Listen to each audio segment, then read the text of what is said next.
بسم اللہ الرحمن الرحیم اللہم صلی علی سیدنا و مولانا محمد وبارک وسلم۔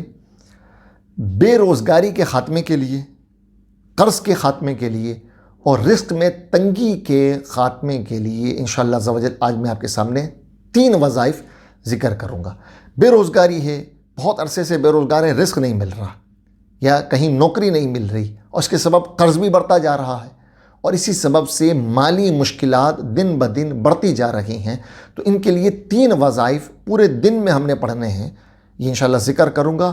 اللہ کی ذات پر کامل یقین رکھتے ہوئے ان وظائف پر عمل کریں، ان تینوں وظائف پر عمل کریں اور پھر اس کی برکتیں دیکھیں۔ اولاً یاد رکھیے کہ ہمیں نمازوں کی پابندی کرنی اور اس معاملے میں تو کسی قسم کا کوئی کمپرومائز نہیں ہے کہ ہر حال میں ہم نے نماز پڑھنی ہی پڑھنی، 5 نمازیں ادا کرنی۔ اللہ توفیق دے تو جماعت کے ساتھ ادا کریں، ورنہ نماز تو ادا کرنی ہر حال میں۔ فجر کی نماز کے بعد دیکھیں، یہ جو وقت ہے نا فجر کا وقت، یہ رزق کی تقسیم کا وقت ہے، اس وقت رزق تقسیم ہوتا ہے، تو فجر کی نماز کے بعد سونا نہیں ہے اور جتنا میسر آئے، جتنا ممکن ہو، جتنا ہم پڑھ سکیں قرآن پاک کی تلاوت کرنی۔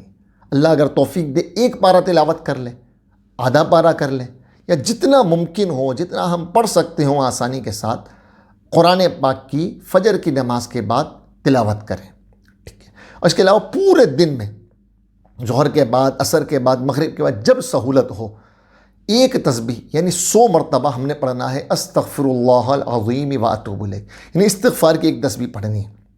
اب اس میں استغفر اللہ بھی پڑھ سکتے ہیں، استغفر اللہ العظیم و اتوب الیہ یہ بھی پڑھ سکتے ہیں، ٹھیک ہے۔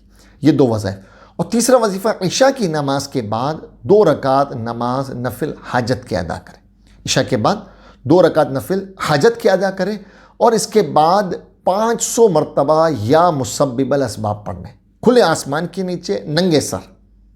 نفل تو ہم نے جو ہے وہ ٹوپی کے ساتھ اپنے گھر میں ادا کر لی، جہاں سہولت ادا کر لی۔ اس کے بعد ایسے مقام پر کھڑا ہونا ہے کہ جہاں ہمارے سر سے لے کر آسمان تک کوئی چیز بھی حائل نہ ہو، ٹوپی بھی نہ ہو، ننگے سر کھلے آسمان کے نیچے 500 مرتبہ ہم نے تسبیح پڑھنی ہے، یا مسبب الاسباب، اول آخر 3 مرتبہ، 11 مرتبہ درود پاک پڑھ لیں۔ عموماً اس میں خواتین، یہ میں نے بھی پہلے اس کے حوالے سے وظیفہ ذکر کیا، تو خواتین یہ سوال بہت کرتی ہیں کہ کیا ہم نے بھی ننگے سر پڑھنا ہے، کھلے آسمان کے نیچے پڑھنا ہے؟ تو نہیں، ایسا نہیں۔ خواتین جو ہے وہ سر ڈھانپ کر ہی پڑھیں گی، اور اسی طرح خواتین گھر میں پڑھیں گی، کھلے آسمان کے نیچے نہیں پڑھیں گی۔ البتہ اگر گھر کے اندر کوئی ایسی جگہ میسر ہو کہ جہاں کھلا آسمان ہو تو وہ اس جگہ پڑھنا ہے تو سبحان اللہ، ورنہ کمرے کے اندر سر ڈھانپ کر خواتین یہ تسبیح پڑھیں گی۔ تو ان 3 وظائف پر عمل کریں اور اللہ کی ذات پر یقین کامل رکھیں۔ انشاءاللہ اگر نوکری نہیں مل رہی تو نوکری مل جائے گی، آپ کا کاروبار نہیں چل رہا، انشاءاللہ کاروبار چلنے لگے گا، آپ کے اوپر قرض ہے، انشاءاللہ قرض کا خاتمہ ہوگا اور انشاءاللہ بے انتہا، بے حد اللہ کے فضل و کرم سے برکت نازل ہوگی۔